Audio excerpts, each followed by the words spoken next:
السلام علیکم ورحمۃ اللہ۔ میں ہوں محمد احمد رضا۔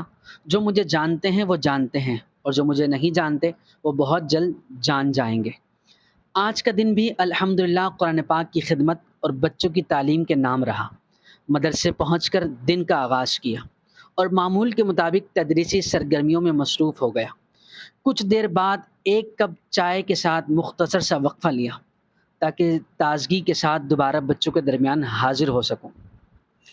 اس کے بعد بچوں کا سبق سنا، ان کی تلاوت چیک کی، اور جہاں ضرورت محسوس ہوئی وہاں اصلاح بھی کی۔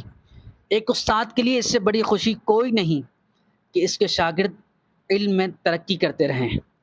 پھر بچوں کے ساتھ واقعہ کربلا کے چند اہم پہلوؤں پر گفتگو کی۔ انہیں بتایا کہ امام حسین نے کس طرح صبر، استقامت اور حق پر ڈٹے رہنے کی مثال قائم کی، اور حضرت عباس کی وفاداری اور حضرت علی اصغر کی عظیم قربانی کا ذکر کیا، تاکہ بچوں کے دلوں میں اہل بیت اطہار کی محبت اور ان کے کردار کی اہمیت مزید اجاگر ہو۔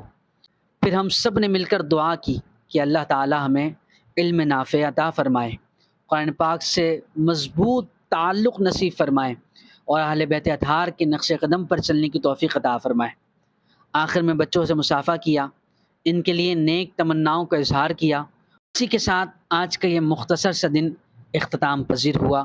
تو یہ تھا میرا دن، کیسا رہا آپ کا دن؟